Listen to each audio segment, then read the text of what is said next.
কত উড়ে নাও বেবি, কারণ আবারও খাঁচায় বন্দি হবার সময় এসে গেছে তোমার। আমি খুব শীঘ্রই তোমাকে বলবো welcome back to my health sweetheart. এত বড় বুকের পাঠা এখনো কারো হয়নি যে আমার হাত থেকে তোমাকে বাঁচাবে। কারো হয়নি, কারো না। রিক এসব বলতে বলতেই হনহন করে রিকের রুমে ঢুকলেন রঞ্জিত চৌধুরী। ওনার মুখে বিরক্তির ছাপ পরিষ্কার। ভ্রু কুঁচকেই সারা রুমে চোখ বুলালেন উনি। এটা নতুন না, প্রায় ড্রিঙ্ক করে বাড়ি ফিরে এই ধরনের পাগলামি করে রিক। কিন্তু এই মুহূর্তে মিস্টার রঞ্জিত একটু বেশি বিরক্ত হচ্ছেন। ছেলেটার এইরকম ছেলে মানুষই আর মোটেই সহ্য হচ্ছে না তার। তাই রাগী গলাতেই বললেন, কি শুরু করেছো তুমি Rick? Everything has a limit. Rick হাতে ধরে রাখা ভাঙা বোতলটা মেঝেতে আছাড় মেরে কোনো মতে টলতে টলতে উঠে দাঁড়িয়ে চেঁচিয়ে বলল, limit my food and you please don't talk to me that. তুমি একজন মিনিস্টার, তোমার তো এত পাওয়ার, কিন্তু তোমার এসব পাওয়ার আমার কোনো কাজে লাগছে? হ্যাঁ, জাস্ট টেল মি। মিস্টার রঞ্জিত রাগান্বিত গলায় বললেন, কি বলতে চাইছো তুমি? তোমার এত এত পাওয়ার, এত লোক দিয়েও একটা সামান্য জার্নালিস্টের মেয়েকে খুঁজে বের করতে পারছো না? ওর বাবা কোনো সামান্য জার্নালিস্ট ছিল না, একটা গোটা নিউজ কোম্পানি চলতো ওর বাবার কথায়। আর যাকে তুমি সামান্য জার্নালিস্ট বলছো, সেই সামান্য জার্নালিস্টই তোমার বাবাকে শেষ করে দেওয়ার ক্ষমতা রেখেছিল। এই যে মন্ত্রীর ছেলেগুলো এত গর্ব করো, সেটাও থাকতো না। আজীবন জেলের ঘানি টানতে হতো আমাকে, সেজন্যই ওকে শেষ করতে হয়েছিল আমার, বুঝলে? রিক টি টেবিলে একটা লাথি মেরে বলল, না না, আমি কিচ্ছু বুঝিনি, আর আমি এত কিছু বুঝতেও চাই না। I just want her. আমার শুধু ওকে চাই ড্যাড, অ্যাট এনি কস্ট। ওকে এনে দাও আমার কাছে। Why don't you understand? Why? এটুকু বলে খাটে বসে পড়ল রিক। মিস্টার রঞ্জিত এবার একটু বিরক্তি নিয়ে বললেন, একটা সামান্য মেয়ের জন্য এতটা হাইপার হওয়ার কি আছে? আমি তো সেটাই বুঝতে পারছি না। তুমি একটা ইশারা করলে তোমার জন্য মেয়েদের লাইন পড়ে যাবে। কেন ওই মেয়ের পেছনে পড়ে আছো তুমি? রিক ঝাড়া দিয়ে দাঁড়িয়ে চিৎকার করে বলল, কারণ আমার ওকে চাই, আর আমি কোনো কিছু চেয়ে পাইনি। এটা কখনো হয়নি, আর হতেও দেব না। তুমি তো ওকে মেরে ফেলতে চেয়েছিলে, তাই না? কাউকে লাগবে না আমার, তোমাকেও না। আমি একাই খুঁজে বের করতে পারবো, কাউকে লাগবে না। মিস্টার রঞ্জিত এবার একটু নরম গলায় বললেন, দেখো বেটা, লিভ মি অ্যালোন। আমার কথাটা। রিক এবার চিৎকার করে বলল, I said, leave me alone.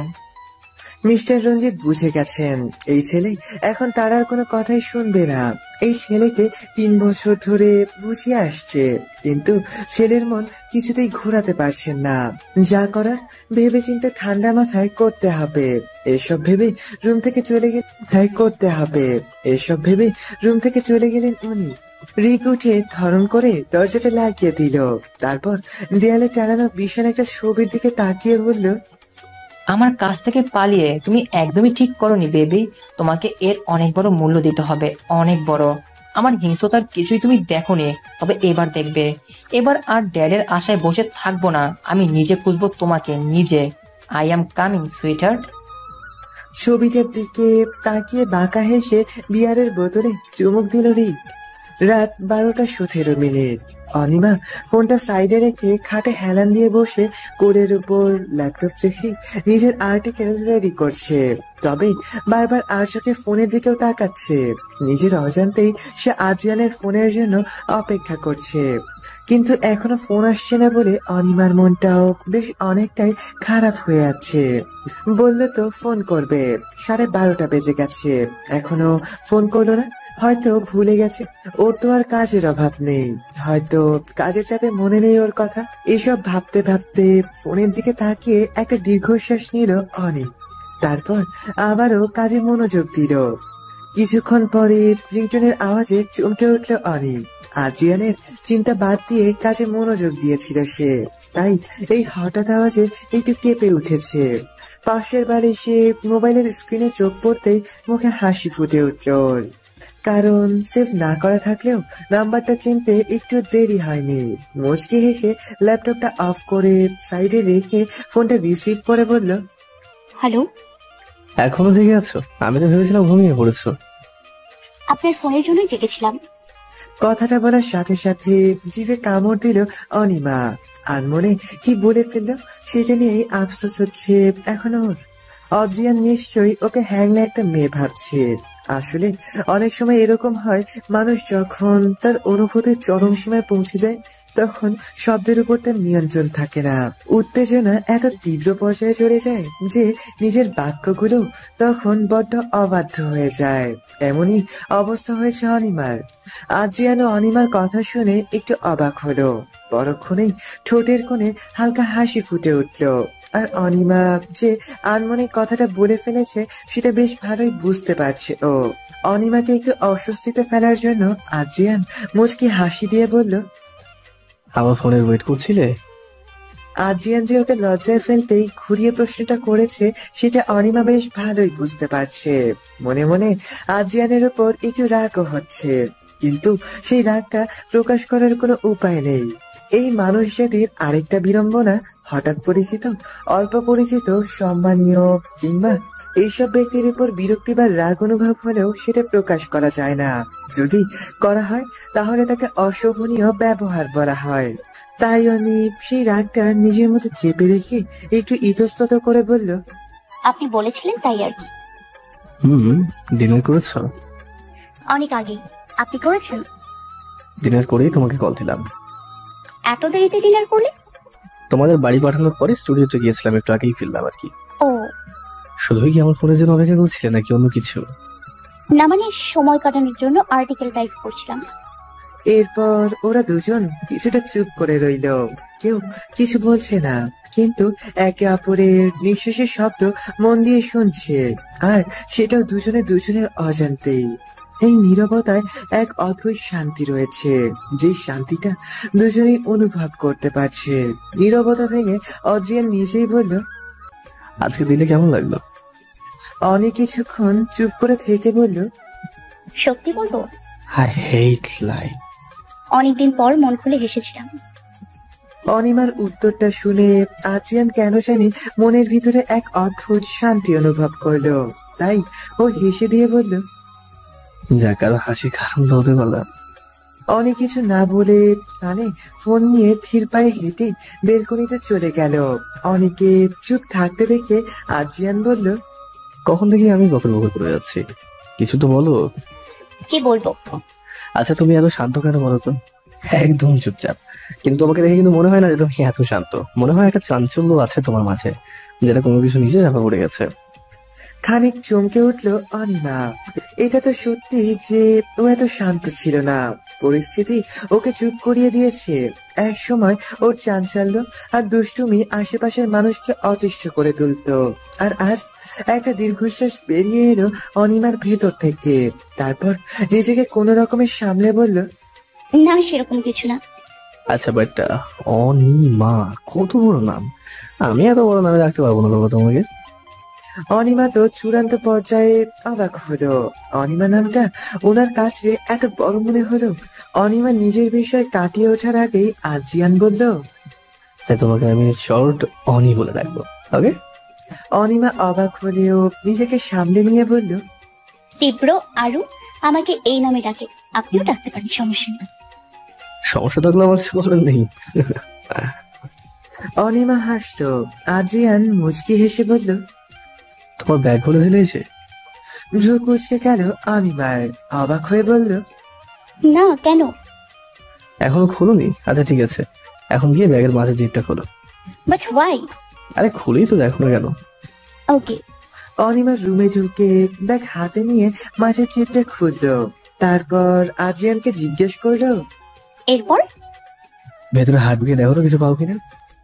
Anima প্রচন্ড কৌতূহল নিয়ে ব্যাগের ভেতর হাত দিয়েই একটা প্যাকেট পেল। সেটা দেখে অবাক হয়ে জিজ্ঞেস করলো, এটা কি? খুলেই দেখো। অনিমা প্যাকেটের ভেতরে হাত ঢুকিয়ে কিছু একটা পেল। সেটা বের করে এনে দেখলো একটা কিরিং, তাও বারবিকিউ সহ। প্রচন্ড কিউট লাগছে দেখতে। বারবিকিউটা নীল রঙের ড্রেস পরা, আর পায়ের দিকের অংশটা নীল রঙের পলক দিয়ে ঘেরা। চুলগুলো এক সুন্দর স্টাইলে ছুটি করা। অনিমা তো নিজের উপর নিয়ন্ত্রণ হারিয়ে চুমু দিল ওটার উপর। তারপর এক্সাইটেড হয়ে আদ্রিয়ানকে জিজ্ঞেস করলো, এটা আমার? আদ্রিয়ান অনিমার কণ্ঠে খুশির আমেজ স্পষ্ট অনুভব করলো, তাই মুচকি হেসে বলল, তোমার ব্যাগে যখন পেয়েছো অবশ্যই তোমার। ব্যাগে আরো কিছু আছে কি দেখো তো। অনিমা আবারও ভ্রুকুচকে বলল, আবার কি? নিজেই দেখো না রে পাগলি। অনিমা আবারও কেঁপে উঠল আদ্রিয়ানের এরকম আদুরে শব্দে। বুকের ভেতরে ধুকপুক ধুকপুক শব্দটা বাইরে থেকেও যেন শুনতে পাচ্ছে। এটা আজব অনুভূতি, যেটা ব্যাখ্যা করার মতো শব্দ অনিমার জানা নেই। বহু কষ্টে নিজের অনুভূতিকে দমিয়ে প্যাকেটে দ্বিতীয়বার হাত দিল, আর এবার বের হলো একটা চকলেট বক্স।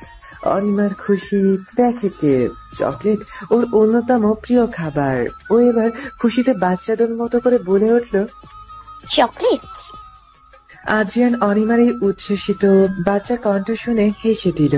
এই মেয়ে নিজেকে যতই ম্যাচিউর দেখানোর চেষ্টা করুক না কেন, মনের দিক থেকে এখনো একটা বাচ্চা।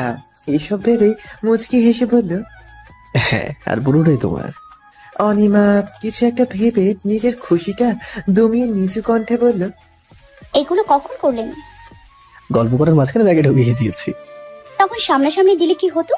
এখন হঠাৎ করে পাওয়ায় যে খুশিটা পেলে তখন দিলে এটা পেতে বড়।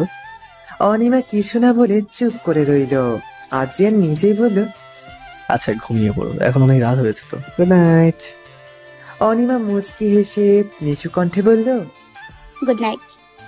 ফোনটা রেখে স্ক্রিনে তাকিয়ে মুচকি হাসল অনিমা। তারপর কিরিং আর চকলেট বক্সটার দিকে তাকিয়ে নিজের অজান্তেই হেসে দিল। 3 দিন আগে অবধি যেই মানুষটাকে শুধু টিভিতে আর ইউটিউবে দেখে এসেছে, যার সাথে দেখা হওয়াও ওর কাছে স্বপ্ন মনে হতো, তার সাথে একটা রাত কাটানো, একটা দিন ঘোরা, ফোনে কথা বলা, তার উপর তার কাছ থেকে গিফট পাওয়া, ভাবতেই কেমন যেন লাগছে অনিমার। সবকিছু স্বপ্নের মতো লাগছে। কিরিং এবং বারবিকিউটাকে হাতে নিয়ে কয়েকবার চুমু খেলো অনিমা। দুহাত ছড়িয়ে রুম জুড়ে ঘুরতে ঘুরতে মুহূর্তটা উপভোগ করছে ও। আজ খুব বেশি ফুরফুরে লাগছে ওর নিজেকে, যার কারণ ওর অজানা। কিছু সময়ের জন্য ও ভুলেই গেছে ওর সেই লোমহর্ষক ভয়ঙ্কর অতীতকে। রিক চৌধুরীর দেয়ালে টানানো অনিমার ছবিটার দিকে তাকিয়ে একটার পর একটা চুমু দিয়ে যাচ্ছে বোতলে। বাজ পাখির দৃষ্টিতে তাকিয়ে আছে ছবিটার দিকে। একটা হিংস্র পশু ও শিকারকে ধরার প্রস্তুতির সময় শিকারের দিকে যেভাবে তাকায়, সেইভাবেই তাকিয়ে আছে যেন। এক্ষুনি ঝাঁপিয়ে পড়বে নিজের শিকারের উপর। হাত দিয়ে ঝরতে থাকা রক্তের দিকে নজর নেই তার। সে শুধু একটা কারের উপর হাত দিয়ে ঝরতে থাকা রক্তের দিকে নজর নেই তার। সে শুধু একটা কথাই বলছে, get ready for back to the hell baby. Phone রাখার পর থেকেই মোবাইলের স্ক্রিনে অনিমার ছবির দিকে তাকিয়ে আছে আদ্রিয়ান।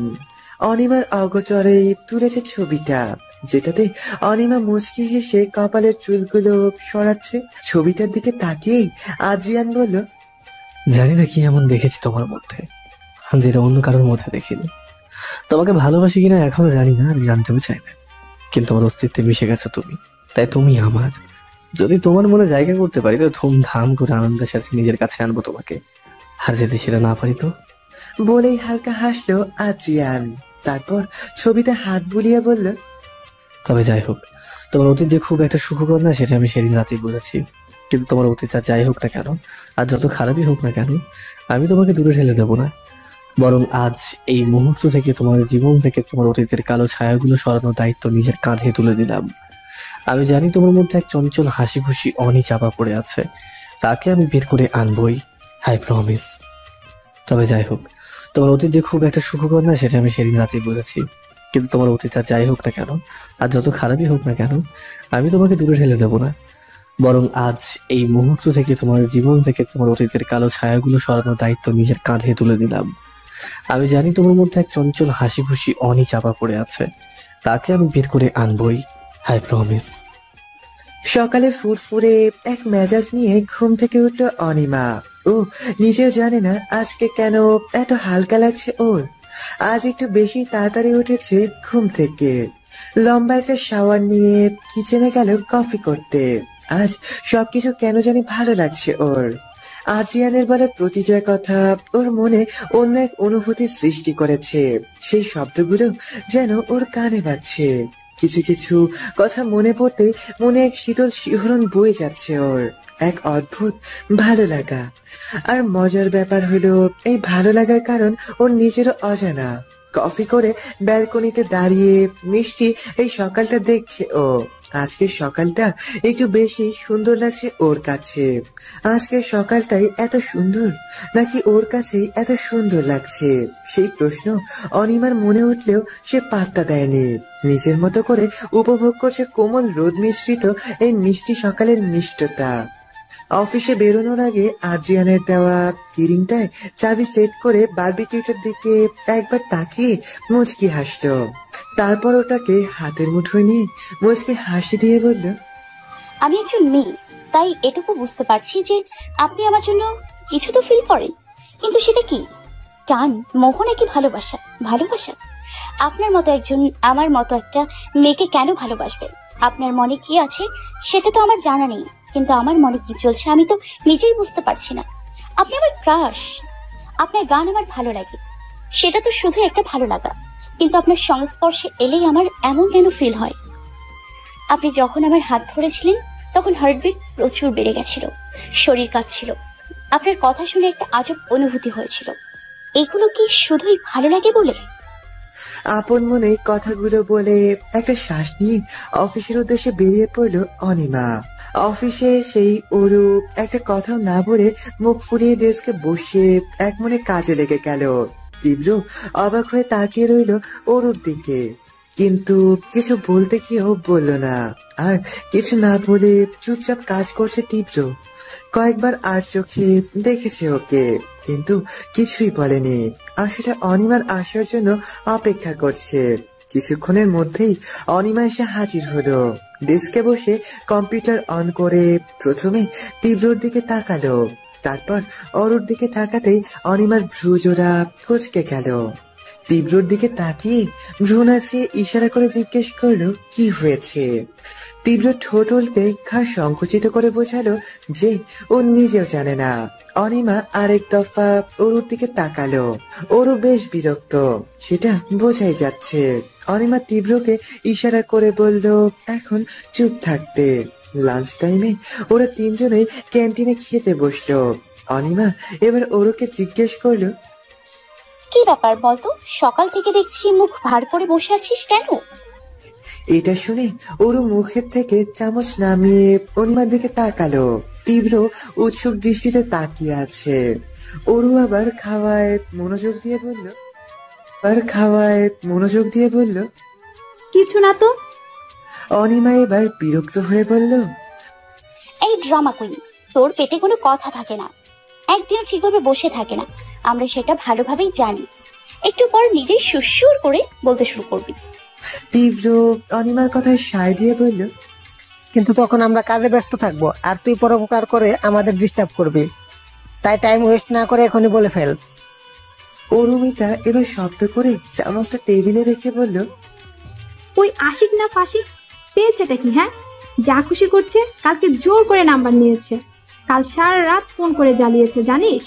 প্রথমে ভদ্রতার খাতিরে ভালো করে কথা বললেও পরে বিরক্ত হয়ে কটা শুনে দিয়েছি, তবুও জ্বালিয়েছে ইডিয়েটটা। খালি ফিল্মি মার্কা কথা বলে, মাথা ব্যথা বানিয়ে দিয়েছে আর। এক নিঃশ্বাসে কথাটা শেষ করে ওরু অনিমা আর তীব্রর দিকে তাকালো। দুজনেই হা করে তাকিয়ে আছে ওরুর দিকে। সেটা দেখে ওরু ভ্রু কুচকে ওদের দুজনের সামনে তুড়ি বাজিয়ে বলল, হ্যালো, কোথায় হারিয়ে গেলি? অনিমা কোন রকমে নিজেকে সামলে বলল, তুই কি আদ্রিয়ানের বন্ধু আশিস ভাইয়ের কথা বলছিস? ওরু বিরক্তিকর দৃষ্টিতে অনিমার দিকে তাকিয়ে বলল, না, আমি আমার জামাইয়ের কথা বলছি, অবশ্যই ওই বান্দরের কথা বলছি। অনিমা কিছু বলবে তার আগেই তীব্র বলল, কিন্তু আশিক ভাই তোকে বিরক্ত কেন করছে? অরুমিতা মুখ ফুলিয়ে বলল, আমি কি জানি, আমার হাসিতে নাকি সে খুন হয়ে গেছে। মুখ ভেঙচি দেখে নাকি ওনার হাটে ধাক্কা লেগেছে। এইসব রিডিকুলাস কথাবার্তা বলে কান ছালাফাড়া করে দিল। অনিমা আর তীব্র কিছুক্ষণ চুপ করে থেকে একসাথে শব্দ করে হেসে দিল, আর অরুমিতা মুখ ফুলিয়ে খেতে শুরু করলো। অনিমা হাসি থামিয়ে বলল, আদ্রিয়ান তো বলেছে আশিস ভাইয়া একটু অন্যরকম, তাই হয়তো। তীব্র অনিমাকে থামিয়ে দিয়ে এক ভ্রু উঁচু করে অনিমাকে উদ্দেশ্য করে বলল, এসপার আইনু আদ্রিয়ান, আদিবার আশিস ভাইয়ের সেই মিস, কিন্তু আদিবার আশিস ভাইদের বেলায় ভাই আর আদ্রিয়ান ভাই বেলায় শুধু আদ্রিয়ান। কেস কি বলতো? তীব্রর কথা শুনে অরুমিতা খাওয়া ছেড়ে উৎসুক দৃষ্টিতে তাকালো অনিমার দিকে। অনিমা তো পড়ল মহা অস্বস্তিতে। ঠিকই তো, ও আদ্রিয়ানকে ভাই বলতে পারে না। কেন জানি আদ্রিয়ানের প্রতি ওর ভাই শব্দটা আসেই না। তাই কোনো উত্তর দিতে না পেরে মাথা নিচু করে পেটের স্পুন ঘষতে লাগলো। অরুমিতা ঠেস মেরে বলল, শুধু কি তাই, রাত 3টে বাজে ফোন করে, কফি শপে হাতের উপর হাত রেখে বসা, লেক পার্কে আমাদের চোখে ফাঁকি দিয়ে আলাদা সময় কাটাতে চলে যাওয়া। আহা আহা। তীব্র ওর কথায় সায় দিয়ে বলল, হ্যাঁ ইয়ার, একদিনে আলাপে দেখা করতে ডেকে নিল। তারপর আসার সময়ও কানে ফিসফিস করে কি যেন বলছিল উনি। ওদের কিচ্ছা দেখে আমার তো ওই গানটা মনে পড়েছে। অরুমিতা কৌতূহলী হয়ে জানতে চাইল, কেন রে? তীব্র খানিকটা সুর দিয়ে বলল, দো দিল মিল রেহা হে মাগার চুপকে চুপকে। অনেক বিরক্তিকর দৃষ্টিতে ওদের দিকে তাকিয়ে বলল, থামবি তোরা? কোথাকার কথা কোথায় নিয়ে যাচ্ছিস? অরুমিতা আর তীব্র হাসতে হাসতে একই সাথে বলল, হ্যাঁ, তখন তো আমরা এখন তো থামবো। আমরাই থামবো, চালিয়ে তো তোরা চালিয়ে তো যাবি। তোরাই যাবি। অনিমা কিছু না বলে খাওয়ায় মন দিল, কারণ ও জানে এদের এখন যতই বলুক ওরা থামবে না। আর ওদের কথায় অনিমা অনেকটা লজ্জা পাচ্ছে, কিন্তু সেটা বহিঃপ্রকাশ করা যাবে না, তাহলে ওরা আরো পেয়ে বসবে। আদ্রিয়ান, আদিব আর আশিসের সাথে রেস্টুরেন্টে ঢুকছে। আদ্রিয়ানকে দেখেই হই হুল্লোড় পড়ে গেছে সবার মধ্যে। সেলফি, অটোগ্রাফের জন্য হুমড়ি খেয়ে পড়ছে অনেকেই। আশিস বিরক্ত হয়ে বলল, এসে গেছে দিদি মুরগির দল। আদ্রিয়ান চোখ রাঙিয়ে তাকাতেই আশিস চুপ হয়ে গেল। আদ্রিয়ান যতটা সম্ভব সামাল দিয়ে তারপর গার্ডদের ইশারা করতেই তারা সবাইকে সরিয়ে জায়গা করে দিল। এরপর ওরা সোজা ওদের বুক করা আলাদা রুমে গিয়ে বসলো। আদ্রিয়ান বসেই আশিসকে উদ্দেশ্য করে বলল, ওরা কোনো তিথি মূর্খী না, ওরা আছে বলে আজ আমি সেলিব্রিটি। শৈশব আর বলিস না, আমার পছন্দ হয় না। আশিস বেচারা ভদ্র ছেলের মতো মাথা নাড়ালো, কারণ আদ্রিয়ান এইসব বিষয়ে খুব সেন্সিটিভ। খাবার আসার পর ওরা খেতে শুরু করলো। হঠাৎ আদিবা বলল, অনিমাকে নিয়ে কি ভাবলি? আদ্রিয়ান রুকুজকে বলল, মানে? দেখ, এখন এটা বলিস না যে ওর প্রতি তোর কোনো ফিলিংস নেই। যেই ছেলে হুট করে অপরিচিত কোনো মেয়ের সাথে কফি খেতে বসতেও পছন্দ করে না, সে ছেলে একটা অপরিচিত মেয়েকে নিজে ডেকে এনে তার সাথে সারা দিন কাটালো। সেটা এমনি এমনি হতে পারে না বস। আশিস তাল মিলিয়ে বলল, তাও আবার আলাদা নিয়ে গিয়ে ঘরে। আদ্রিয়ান কিছু বলল না। আদিব এবার আস্তে করে জিজ্ঞেস করলো, ভালোবাসিস ওকে? আদ্রিয়ান প্লেটের দিকে তাকিয়েই বলল, আই ডোন্ট নো ইয়ার, বাট ওর প্রতি একটা আলাদা টান তৈরি হয়ে গেছে। এরকম মনে হয় ওকে সবসময় আমার সামনে রাখি। এত অল্প সময় কারোর প্রতি এতটা যে টান তৈরি হতে পারে আগে জানতামই না। আমার ওকে চাই ইয়ার, সারা জীবনের জন্য চাই। Any how. আদিব হালকা হেসে জিজ্ঞেস করলো, যদি ও তোর হতে না চায়? উত্তরে আদ্রিয়ান পাকা একটা হাসি দিল, আর আদিব আশিস দুজনের দিকে তাকিয়ে ছোট্ট নিঃশ্বাস নিল। তারপর আশিস বলল, বুঝলাম। আদ্রিয়ান ভ্রুকুচকে বলল, কি বুঝলি? আদিব আর ঈর্ষাদ একসাথে জোরে চেঁচিয়ে বলে উঠল, you are in love. Adrian তাড়াতাড়ি কানে আঙুল দিয়ে বলল, হাই ইয়ার। চৌধুরী মেনশনের ডাইনিং টেবিলে বসে আছেন মিস্টার রঞ্জিত, ওনার স্ত্রী, আর শালক কবির শেখ, মানে রিকের মামা, শকুনি মামাও বলা যেতে পারে। কারণ ভাগ্নের সব কুকর্মে শুধু যে তার সমর্থন থাকে তাই না, ভাগ্নেকে কুমন্ত্রণা দিতেও সে সমান পারদর্শী।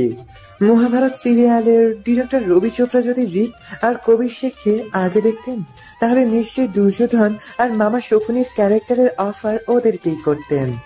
মিস্টার রঞ্জিত ডাইনিং টেবিলে লাঞ্চ করতে বসে ছেলেকে দেখতে না পেয়ে ভ্রুকুচকে মিসেস লিমা চৌধুরীর দিকে তাকিয়ে বললেন, তোমার ছেলে কোথায়? মিসেস লিমা ইতস্তত করে বললেন, ডাকতে গিয়েছিলাম কিন্তু দরজা খোলেনি, এখনো ঘুমাচ্ছে মনে হয়। রঞ্জিত চৌধুরী ভ্রুকুচকে বললেন, হ্যাঁ, সেই সারা রাত মদ গিলবে, তারপর সারাদিন মরার মতো বিছানায় পড়ে থাকবে। মিসেস লিমাও এবার বিরক্তি নিয়ে বললেন, মেয়েটাকে এনে দিচ্ছ না কেন বলো তো, তাহলে হয়তো। মিস্টার রঞ্জিত ধমকি দিয়ে বললেন, তাহলে কি বলো? ওই মেয়ে থাকতে তোমার ছেলে নেশা করতো না? মাঝে মাঝে নেশা করে গিয়ে অকারণে কত মারধর করতো মেয়েটাকে, ভুলে গেছো? মিসেস লিমা কান্না জড়িত কণ্ঠে বললেন, আমি কিছু জানি না, আমার ছেলের এই অবস্থা আমি আর মানবো না। তুমি যেভাবেই হোক ওই মেয়েকে খুঁজে আনো। আচ্ছা দেখছি, তুমি ভেতরে যাও। কিন্তু মিস্টার রঞ্জিত ধমক দিয়ে বললেন, যাও। মিসেস লিমা ভেতরে চলে গেলেন। এবার কবি শেখ মুখ খুললেন, একটা হাসি দিয়ে বললেন, ওই মেয়েটা যখন ছিল তখন কিন্তু বাবা এমন চন্নচারে ভাবে চলতো না, তাই না? রঞ্জিত চৌধুরী জুসের গ্লাসে চুমুক দিয়ে বললেন, আমি জানি, আর আমি ইচ্ছে করে ওই মেয়েকে খুঁজিনি এতদিন, কারণ আমি চাই না ও আমার বাড়িতে উঠুক, কারণ বিষধর সাপের বাচ্চা বিষধরই হয়। তোমার কি মনে হয় যার বাপ এত ভয়ঙ্কর সাহসী ছিল তার মেয়ে এত ভীতু? কবির খান অবাক হয়ে বললেন, মানে? মানে ওর বাবার অসম্পূর্ণ কাজটাকে সম্পূর্ণ করার জন্য উড়ে পড়ে লেগেছে ও। ওর জীবনের একটাই লক্ষ্য, আমাকে এক্সপোজ করে শেষ করে দেয়া, আর সেই কাজটাই দিনরাত খেটে করছে ও। হ্যাঁ, ও ভয় পায় ঠিকই, কিন্তু সেটা শুধু এবং শুধুই রিককে, কারণ রিক ওর উপর যে টর্চারগুলো করতো সেটা কোনো শক্ত হৃদয়ের মানুষেরও গা হিম করে দেবে। কিন্তু ওই মেয়ের কাছ থেকে বাঁচতে হলে ওর বাপের মতো ওকেও সরিয়ে দিতে হবে। এতদিন আমি রিক আর ওকে ভুলে যাওয়ার জন্য অপেক্ষা করছিলাম, কিন্তু এই ছেলে তো যত দিন যাচ্ছে ততই পাগল হচ্ছে ওই মেয়ের জন্য। কি দেখেছো ওই মেয়ের মধ্যে কে জানে?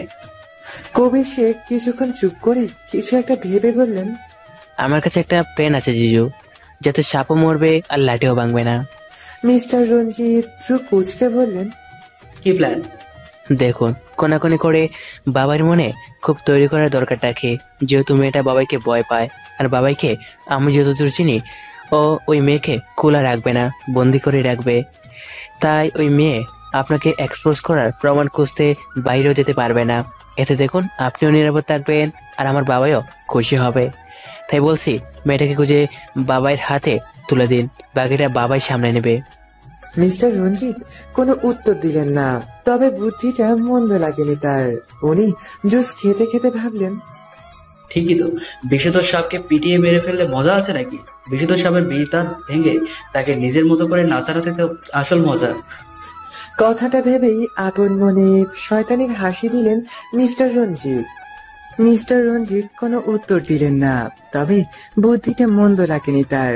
উনি জুস খেতে খেতে ভাবলেন, ঠিকই তো, বিষধর সাপকে পিটিয়ে মেরে ফেললে মজা আছে নাকি? বিষধর সাপের বিষ দাঁত ভেঙে তাকে নিজের মতো করে নাচানোতে তো আসল মজা। কথাটা ভেবেই আপন মনে শয়তানের হাসি দিলেন মিস্টার রঞ্জিত। আজকে রাতে আবারও বর্ষণ শুরু হয়েছে, তবে ভারী বর্ষণ না, গুড়ি গুড়িয়ার চেয়ে একটুখানি বেশি, আর মধ্যমের চেয়ে একটুখানি কম। বাজ পড়ছে না এখনো, রাতের বৃষ্টির টুপুর টুপুর শব্দ, তার উপর বৃষ্টি ভেজে ঠান্ডা বাতাসের সাথে হালকা হালকা বৃষ্টির ঝাপটা। বর্ষার রাতে এই মনোমুগ্ধকর পরিবেশের প্রায় দেখা মেলে। এমন সময় কেউ পছন্দ করে কম্বল মুড়ি দিয়ে ঘুমাতে, আর কেউ পছন্দ করে জানালার সামনে বা ব্যালকনিতে দাঁড়িয়ে বর্ষণের সেই রাতকে উপভোগ করতে। অনিমা এই দুই কাতারের মধ্যেই পড়ে। যখনই বাজ পড়ে তখনই সে কম্বল মুড়ি দিয়ে ঘুমাতেই ভালোবাসে, আর যখন কম গতির হালকা বৃষ্টি থাকে তখন সে দ্বিতীয় কাজটাই করে। তাই এখন ব্যালকনিতে চেয়ার নিয়ে বসে কফি খেতে খেতে বৃষ্টি দেখছে আর নানান জল্পনা কল্পনা করে চলেছে। আর অপরদিকে আদ্রিয়ানও ব্যালকনির রেলিং ধরে দাঁড়িয়ে বৃষ্টি দেখছে। আদ্রিয়ান কিন্তু দ্বিতীয় কাতারেই পড়ে। বাইরে বৃষ্টি হলে ঘুমিয়ে থাকার কথা ভাবতেই পারে না সে। অনিমার চেহারাটা বারবার মনে পড়ছে তার। ভাগ্যের সেই দিন ওই লোকগুলো অ্যাটাক করেছিল আর ও কিছু না ভেবে ওই ফ্ল্যাটেই ঢুকে পড়েছিল।